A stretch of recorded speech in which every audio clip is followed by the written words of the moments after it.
Black Eagle. The movie may have one of the coolest titles of all time. But is it a good one? No, it is not. Why? Let's find out. This is Black Eagle.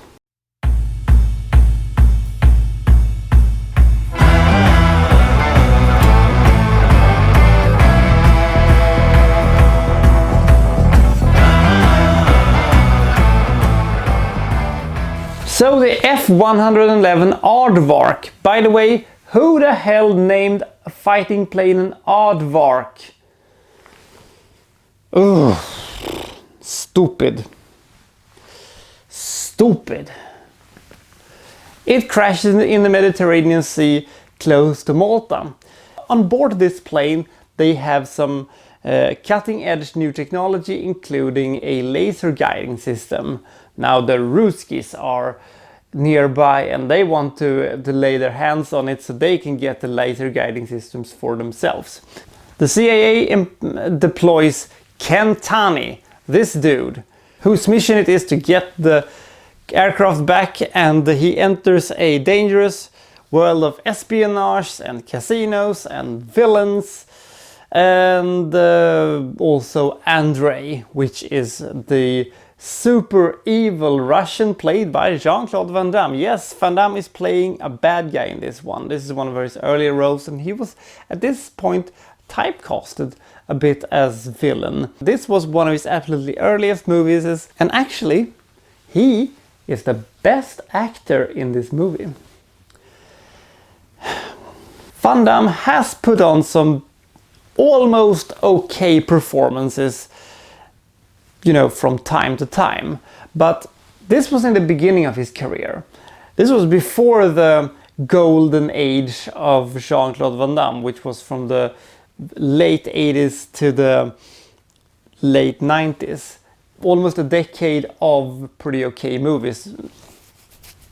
Coming to think of it, the golden age is a bit of a misguiding concept. It's more of a tin age painted yellow, but never mind about that. Now Kentani is maybe the worst hero of the entire 1980s. He is just so boring and so uninteresting. He drags the movie down with him because, to be frankly, this is a bland James Bond knockoff made by, you know, incompetent people starring bad actors. You know, they have lame action sequences and they have fighting sequences, but at least they have them. At least the movie, you know, moves along and it is kind of entertaining. There's just this little thing that drags the movie down with it, like a motherfucking anchor, and that is Kentani.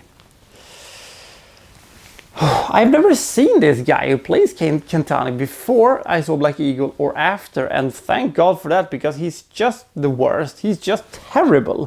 For some reason, Van Damme never functions as a bad guy. Every time I've seen him as a bad guy, he has just, you know, he doesn't work, except Expendables 2. He was pretty good in that one.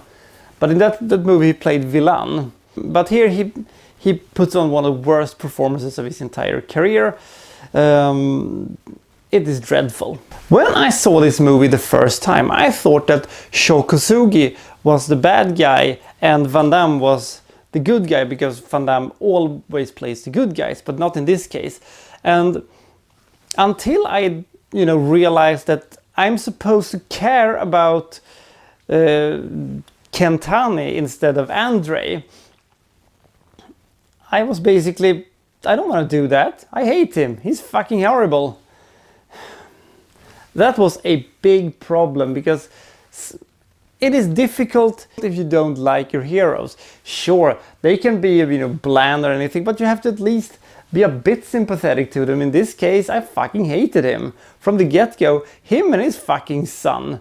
And by the way, if you have an 80s movie with a father and a son, I think someone is about to get kidnapped. Which, by the way, is cliche number 45. One of my favorite not. The only thing I can think of that makes this movie stand out a little bit is actually the fact that they're shooting this in Malta. They use the locations to their advantages and makes this movie look far better than it deserves to. At least Malta looks good as a backdrop for this movie, because apart from that we don't have a lot of other good stuff with this one. Should you watch this? No! If you hate yourself or you want to punish yourself, you may want to see this movie. And if you, for some reason, are a fan of this bland dude, then you could see it also. But for my money, this is one of the worst movies that Jean-Claude Van Damme has ever made, and it is not his fault that this one goes terrible. A couple of weeks ago I made the review of Nowhere to Run. That was also one of Van Damme's worst movies, but it was the same thing there. It was not entirely his fault that that movie failed.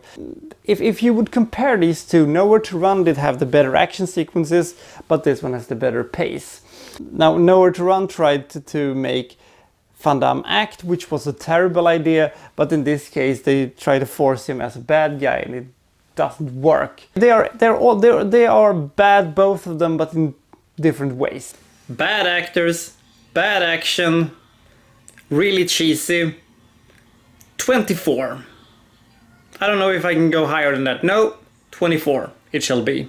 Have you seen Black Eagle? Did you like it? If so, tell me why. I'm very curious. Till next time, this is Wikstrand signing out.